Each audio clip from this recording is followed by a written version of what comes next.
ছাত্ৰ-ছাত্ৰীসকল তোমালোকক মোৰ চেনেললৈ স্বাগতম জনাইছোঁ। আজি তোমালোকৰ বাবে মই লৈ আহিছোঁ BA 4th চেমৰ আছামিছৰ মেজৰ পেপাৰ ভাষা বিজ্ঞান পৰিচয় পেপাৰখনৰ কেইটামান ইম্পৰ্টেণ্ট শ্বৰ্ট কুৱেশ্যন।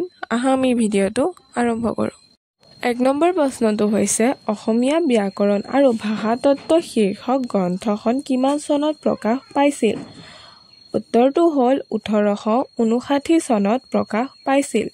2 নম্বৰ প্ৰশ্নটো হৈছে উইলিয়াম ৰবিন্স চাহাবে ইংৰাজী ভাষাৰ মাধ্যমত লিখা a grammar of the Assamese language গ্ৰন্থখন কি ভাষাৰ ব্যাকৰণ আৰ্হিত লিখা?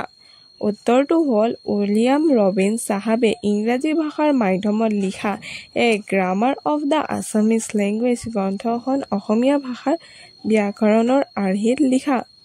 3 নম্বৰ প্ৰশ্নটো হৈছে কিমান চনত অসমীয়া ভাষাৰ প্ৰথমখন ব্যাকৰণ ৰচিত হয়? উত্তৰটি হ'ল 1839 চনত। 4 নম্বৰ প্ৰশ্নটো হৈছে অসমীয়া ভাষাত স্বৰদৈৰ্ঘ্য বৰ্ণগত হয়নে? উত্তৰটি হ'ল অসমীয়া ভাষাত স্বৰদৈৰ্ঘ্য বৰ্ণগত নহয়। 5 নম্বৰ প্ৰশ্নটো হৈছে অসমীয়া ভাষাত বিশিষ্ট স্বৰধ্বনি কেইটা? উত্তৰটি হ'ল অসমীয়া ভাষাত বিশিষ্ট স্বৰধ্বনি 8টা। 6 নম্বৰ প্ৰশ্নটো হ'ল অসমীয়া ভাষাত শ্ৰুতিধ্বনি কেইটা? উত্তৰটি হ'ল অসমীয়া ভাষাত শ্ৰুতিধ্বনি 1টা, সেইটো হ'ল অ। 7 নম্বৰ প্ৰশ্নটো হৈছে অসমীয়া বাক্য গঠনৰ ক্ৰম কেনেধৰণৰ? উত্তৰটি হ'ল অসমীয়া ভাষাৰ বাক্য গঠনৰ মূল ক্ৰম সাধাৰণতে কৰ্তা, কৰ্ম, ক্ৰিয়া হয়। উদাহৰণস্বৰূপে মই আপেল খাওঁ। 8 নম্বৰ প্ৰশ্নটি হৈছে বাক্য আৰু অৰ্থৰ মাজত থকা সম্পৰ্কৰ বিষয়ে লিখা। উত্তৰটি হ'ল বাক্য আৰু অৰ্থৰ মাজত থকা সম্পৰ্কটো ভাষাতত্ত্বৰ এটা অত্যন্ত মুখ্য বিষয়। বাক্য আৰু তাৰ অৰ্থৰ মাজত হোৱা সম্পৰ্কক অৰ্থতত্ত্ব বোলে। বাক্য হৈছে শব্দৰ এটা গঠনমূলক সংগঠন যাৰ দ্বাৰা কোনো এটা পূৰ্ণ ভাৱ প্ৰকাশ পায়। যেনে মই বিদ্যালয়লৈ যাওঁ, এইটো এটা পূৰ্ণ বাক্য। অৰ্থ শব্দত, বাক্যত আৰু প্ৰসংগত থাকে। অৰ্থ মানে হৈছে পাঠকৰ বা শ্ৰোতাৰ মনৰ যি ভাৱ বা বুজাবুজি উদয় হয়। উদাহৰণস্বৰূপে পাত সৰিল, এই বাক্যটোৰ অৰ্থ হ'ব পাৰে গছৰ পৰা পাত সৰি পৰিল, কিন্তু সেইটো যদি কবিতাত হয় তেন্তে তাৰ অৰ্থ জীৱনৰ হ্ৰাসো হ'ব। বাক্য আৰু অৰ্থৰ মাজত প্ৰসংগ কেনেকৈ সৃষ্টি হয়?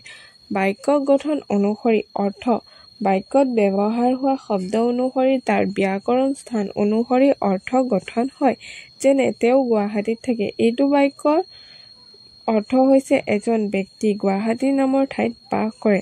এতিয়া যদি কোৱা হয় গুৱাহাটীত তেওঁ থাকে, ই ভুল বাক্য হ'ব, অৰ্থ অস্পষ্ট হ'ব। প্ৰসংগ অনুসৰি অৰ্থ, একেটা বাক্য বিভিন্ন প্ৰসংগ বিভিন্ন অৰ্থ দিব পাৰে। যেনে জীৱন এখন নদী বাস্তৱিক নহয়, কিন্তু ই এটা ৰূপৰ, সেয়েহে অৰ্থ বুজিবলৈ প্ৰসংগ লাগে। তুমি যাবা আৰু তুমি যাবা, এই দুটাৰ সুৰ ভিন্ন, অৰ্থ ভিন্ন। সাধাৰণ বাক্য আৰু প্ৰশ্নবাচক বাক্য।